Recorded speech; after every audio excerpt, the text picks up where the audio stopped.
For some days now, Dangote's trailer has been trending online, and what he has done before, the atrocities that his trailer drivers has committed for a long time, all of these atrocities are just coming up now, which nobody was talking about before. But because of what happened and that finance sister and all that, the news started flying everywhere. And because of that, the information started coming up because of the atrocities that he has committed long time ago. And this one you are seeing right now is the three people that Dangote trailer smashed in front of Omega 5 ministry in Auchi, and the people pied, all of them pied.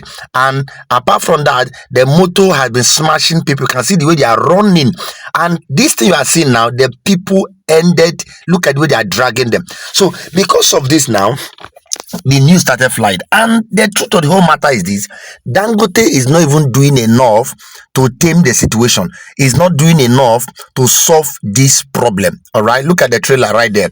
He's not doing enough at all. They are talking about the girl, finance sister, that they cut her leg and all that and all that and all that. And another news is coming up. This is to say that since Dangote started this his business trailer and all that, people have been lying dead in the hospital and nobody is talking about them. Thank God that this issue now, started bringing up the whole thing that had been happening for a very long time. Look at what Dangote's trailer did here. And almost all his drivers, they don't even have driver's license. They are not trained, and these are small boys. All right, this is where Apostle Suleiman, was analyzing the whole issue, and it was this is his finance sister, as I was saying her right there. But the point I want to raise is this: why is it that Nigerian government are not doing anything to correct this problem that Dangote is putting here? But before we continue, I wanted to pay attention and listen to what Apostle Suleiman said in this particular one that happened in front of his church in Auchi.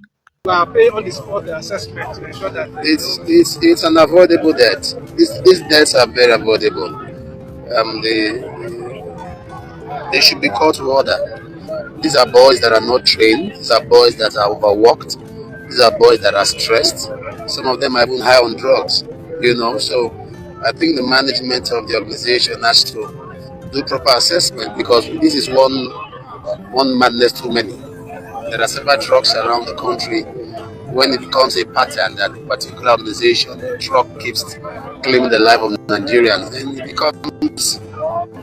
becomes a thing to worry about. This is just a mess. These are debts that are very avoidable. When they put themselves together, it's a mess. It's a mess.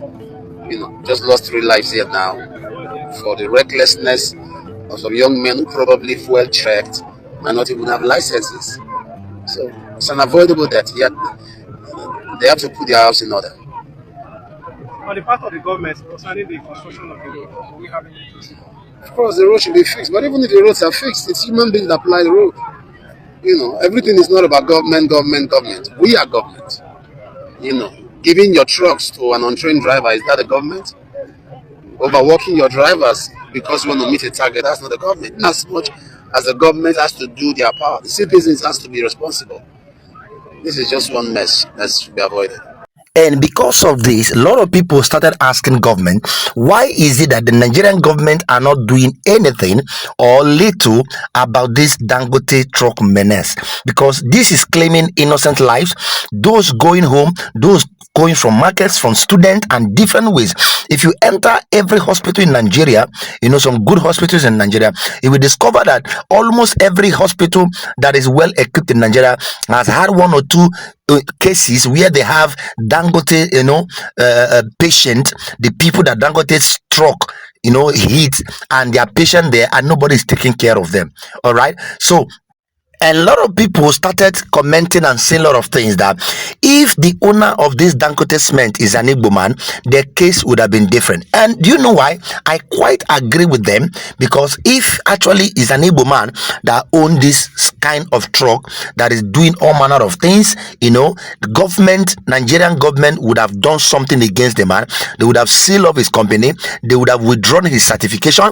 They would have done something to make sure that they terminate him and they stop him. But because this man is not an Igbo man, government is not doing anything.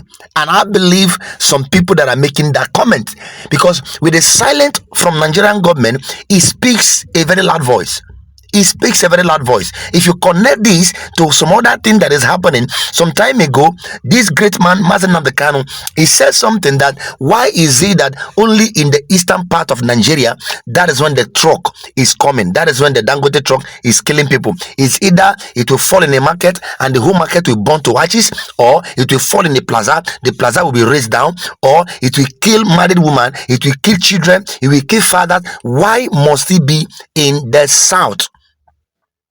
Because you will hardly hear such a news in the northern part of Nigeria. Yes, you will hardly hear it in the northern part of Nigeria. Why is it that they will carry a truck and give to somebody that doesn't know how to drive?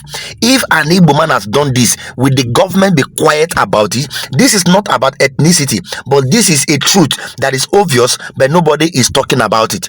It is a truth nobody is talking about. If this person, let's ask ourselves the sincere truth and question, if this person is an Igbo man, will Nigerian government keep quiet over this truck that is killing people? They would have banished the truck, they would have shut down the company, and they would have withdrawn his license of operation. Please, good people of Nigeria, and if you're there that you love freedom and you love to speak the truth, try to find out, is there anyone you know that have this kind of encounter? This is the right time to begin to speak out. You that will share videos, you that will make comments, you that will talk, and do your best to make sure that Dangote is called to order. There are many people everywhere, they don't have voices. We saw VDM, very dark man, go to one hospital and he met a woman there, and if you see the way the woman was crying, now imagine what happened to Fina's sister that just graduated. They cut off her leg. How can she survive? All their dream is shattered. Her expectation has come to an end. There is nothing anybody can say or do about it. But I really commend Apostle Suleiman, the way he spoke out, and I love it. If every other person that is influential in Nigeria are speaking out that way, life would have been better. He spoke out, he even put it on his handle, and he also made comment right there in the church when he was still preaching. You see, if every Nigerians are speaking out, the wrongs will be corrected. The wrongs will be corrected. Dangote need to sit up. Nigerian governments need to stop being biased because Nigerians are dying. I don't even know why Nigerian government don't show interest when Nigerians are dying. I don't know why. They don't show interest when their citizens are dying. And this is the people that you are called to lead and protect. Now, they are preparing for the next election. Nobody is talking about this. Even as these people are dying, some government would have gone there to visit. I've not seen a Edo State governor. They have not gone there. No information from the government website or government offices or government newspapers. Please share this video, let it get to every other person. Subscribe to this channel if you have not, because we're going to be bringing you more update that is happening in Nigeria and different parts of the world. Bye for now. See you next time.